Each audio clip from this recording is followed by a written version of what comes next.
Bayden hökuməti quyosh energiyasi taxtasining ko'p kristallik kirmini qatorliq halqali xom materiallarni ishlaydigan Xitoydagi Xo'shin kirmini sanoat cheklik shirkati qatorliq 5 shirkatga Uyg'urlarning majburiy emgakiga chetishliq bo'lganligi uchun jazo tadbiri e'lon qildi. Amerika bu shirkatlarning Uyg'urlarni majburiy emgakka selishga qatnashganligini bildirdi. Mazkur qaror Amerika hukumatining Xitoyning Uyg'urlarga qaratgan majburiy emgak tuzumini oyoqlashtirish yo'liga olgan muhim qadamlarning biri bo'lib hisoblandi.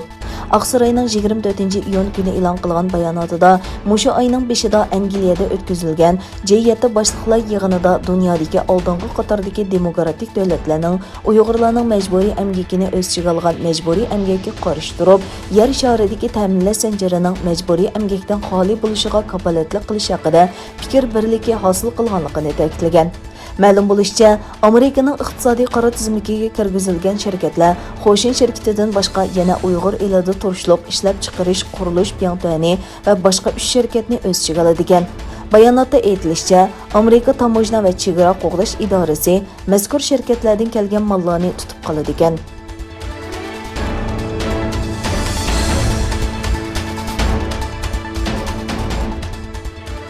Germaniya parlamenti kishilik huquq komiteti e'lon qilgan bayonotda Xitoy hukumatini Sharqi Turkistonda insoniyatga qarshi jinoyat sodir qildi deb aybladi va Birlashgan Davlatlar Tashkilotini mustaqil tekshirish komiteti qurib, rayonda naq maydon tekshirishi ilib berishga chaqirdi.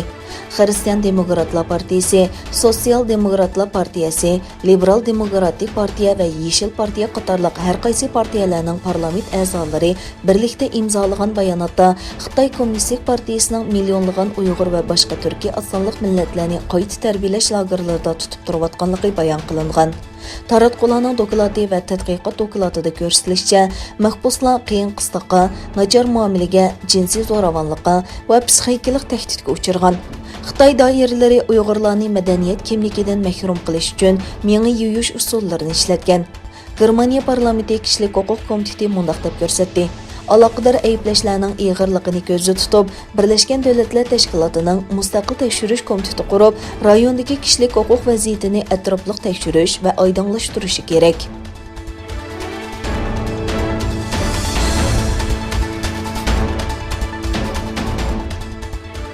Koronavirusning chiqish nuqtasi deb atalgan Wuhanga qarata Xitoydan nihoyatda talash-tartish qo'zg'agan bir qadam tashlandi. Xitoy virusning Wuhandagi dastlabki tarqalishi to'g'risidagi sonliq ma'lumotlarni o'chirdi. Koronavirusi tarqalganligi 2 yildak bo'lgan bo'lsa-mu, lekin ilm-fan dunyosi virusning qandoq va qayerdan kelganligi to'g'risida yanada birlik ikkilanmadi. Yaqinda virusning Wuhandagi tajribaxonadan eqib ketganligiga oid yangi paketlarning o'tirg'i chiqishi bilan ko'zlar bu yerga burildi. Angliya aynak gazetidagi xabarlarga qaraganda, Xitoy yuqumining dastlabki kunlarida mavjudligini yoshirish uchun Wuhandagi dastlabki kasalliklar to'g'risidagi muhim sonliq ma'lumotlarni o'chirayotgan. Mazkur qarashni o'tirg'a qo'ygan Seattledagi Fred Hutchinson rak markazining tadqiqotchisi Jesse Blum koronavirusning paydo bo'lishi va dastlabki tarqalishi yanada bir sir dedi.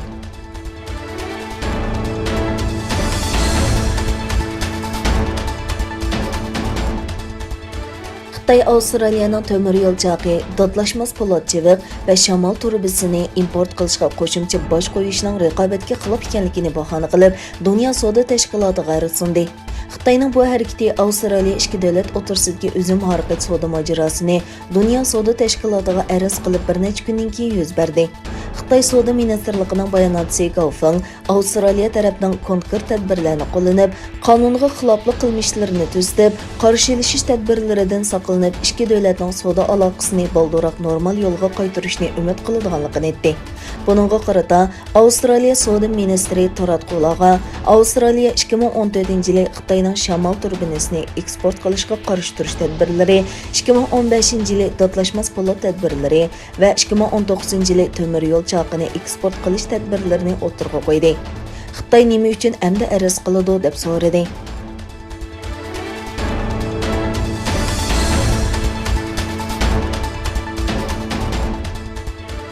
Xitoy ofat xabar bilan uyg'ondi. Xitoyning Xenan o'lkasidagi bir maktabda o't ofatida 18 bola qazo qildi. O't ofatining sababi texnik aniq emas. Fransiya axborot agentligining eng yangi xabariga qaraganda, Chambashchilik maktabida yuz bergan o't ofatida kam deganda 18 odam qazo qilgan, 16 odam yaralangan.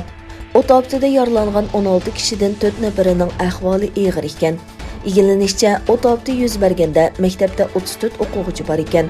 Yerlik taratqularning xabariga qaraganda, ziyonkashlikka uchrag'uvchilarning ko'pinchisi 7 yoshdan 16 yoshgacha bo'lgan o'quvchilar ekan. Xitoy taratqullarining xabariga qaraganda, Henan o'lkasining Shangchou shahrida yuz bergan bu o't oftining sababi hozirgacha aniq emas ekan.